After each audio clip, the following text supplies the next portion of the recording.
Innal hamdalillah nahmaduhu wa nasta'inuhu wa nastaghfiruh wa na'udzu billahi min sururi anfusina wa sayyiati a'malina may yahdihillahu fala mudhillalah wa may yudlil fala hadiyalah.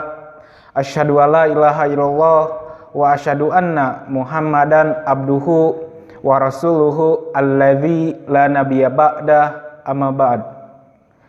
Ikhwatu iman rahimakumullah. Pada kesempatan kali ini saya mencoba memaparkan mengenai kedudukan hadis sholat tasbih. Mengenai kedudukan sholat tasbih ini bersumber dari 5 orang sahabat. Yang pertama Ibnu Abbas, yang kedua Abdullah bin Amr, yang ketiga Jabir bin Abdullah al-Ansori, yang keempat Anas bin Malik, dan yang terakhir Abu Rafi. Dari kelima orang sahabat ini saya hanya akan membahas hadis yang bersumber dari Ibnu Abbas, karena sumber hadis yang berasal dari 4 orang sahabat ini kebanyakan hadis dhaif, bahkan ada yang sampai pada tingkat hadis maudhu atau hadis palsu. Para ikhwatu iman rahimakumullah, mengenai sholat tasbih. Sholat tasbih mempunyai fadilah atau keutamaan yang sangat memikat, yang sangat mempunyai daya tarik bagi orang Islam. Karena dengan sekali kita melaksanakan sholat tasbih, itu dapat menggugurkan dosa-dosa kita. Kata Rasulullah, sholat tasbih bisa menggugurkan dosa kecil maupun dosa besar, dosa yang disengaja maupun dosa yang tidak disengaja, dosa yang tersembunyi maupun dosa yang nampak, dosa di masa lalu maupun dosa di masa yang akan datang. Itu merupakan fadilah sholat tasbih. Mengenai cara sholat tasbih ini, sholat tasbih merupakan sholat 4 rakaat, namun pada waktu-waktu tertentu atau pada posisi-posisi tertentu kita sangat dianjurkan untuk membaca tasbih, tahmid, tahlil, dan takbir. Kata Rasulullah, setelah engkau membaca Al-Fatihah surat, kemudian engkau jangan dulu ruku, tapi hendaklah engkau membaca tasbih, tahlil, tahmid, dan takbir sebanyak 15 kali. Kemudian engkau ruku, bangkit dari ruku, kemudian engkau sujud, bangkit dari sujud, kemudian sujud lagi, kemudian bangkit dari sujud, maka hendaklah engkau mengucapkan tasbih, tahlil, tahmid, dan takbir sebanyak 10 kali. Artinya ketika kita melaksanakan 4 rakaat, maka pada 1 rakaatnya kita sudah mengucapkan kalimat tasbih, tahlil, tahmid, dan takbir sebanyak 75 kali. Artinya kalau 4 rakaat kita sudah mengucapkan sebanyak 300 kali.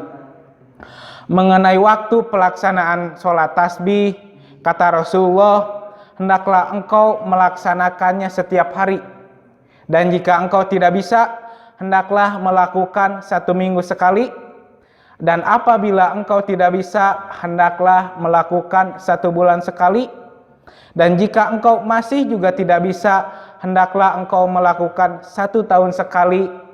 Dan kalau masih saja engkau tidak bisa melaksanakannya, maka engkau boleh melaksanakan 1 kali dalam seumur hidup.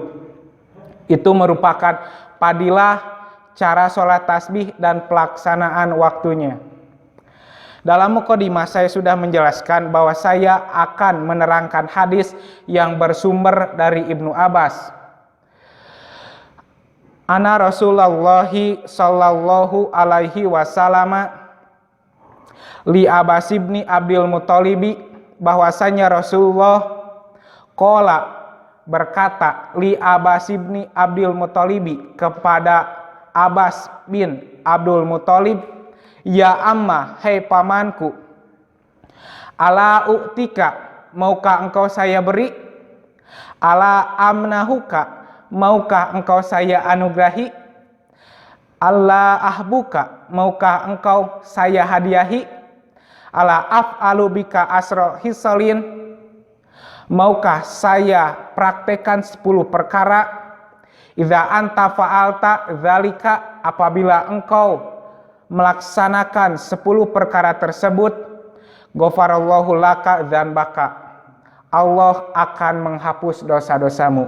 Itu merupakan hadis riwayat Abu Daud yang bersumber dalam kitab Sunan Abu Daud juz 1 halaman 298 dan dalam kitab Al-Baihaqi juz 3 halaman 51. Ini merupakan hadis yang dijadikan pokok, yang dijadikan pegangan oleh para ulama yang menyatakan adanya sholat tasbih. Ada ulama yang bernama Abu Bakar bin Daud berkata, tidak ada hadis yang sahih mengenai sholat tasbih kecuali hadis ini. Jadi hadis ini yang dijadikan pegangan. Kemudian Muslim bin Al-Hajjaj berkata, tidak diriwayatkan hadis sholat tasbih yang lebih baik dari sanad ini. Artinya hadis ini juga yang dijadikan sumber pokok adanya sholat tasbih. Namun setelah kami teliti hadis ini, bahwa di dalam susunan sanad hadis ini terdapat 2 orang rawi yang dhaif. Yang pertama Al-Hakam bin Abana.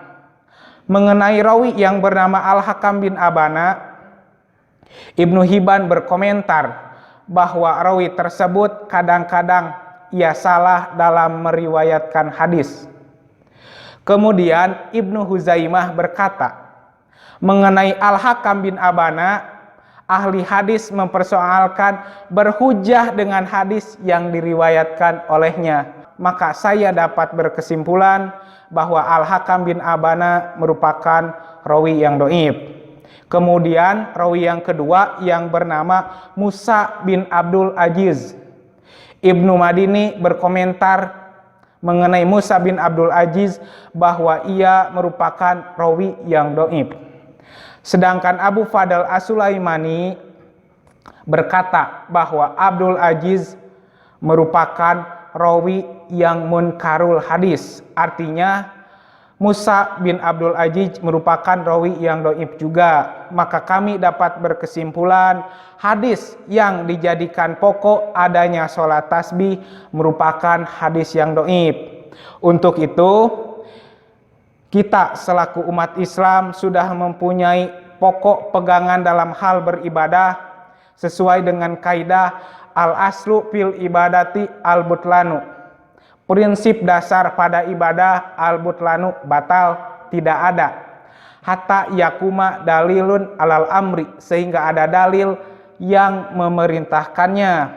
Dikarenakan hadis yang menerangkan adanya sholat tasbih itu merupakan hadis yang dhaif, maka berkesimpulan sholat tasbih itu tidak disyariatkan. Demikianlah pembahasan yang dapat saya sampaikan, semoga bermanfaat. Rabbana atina fid dunya hasanah wa fil akhirati hasanah wa qina adzabannar.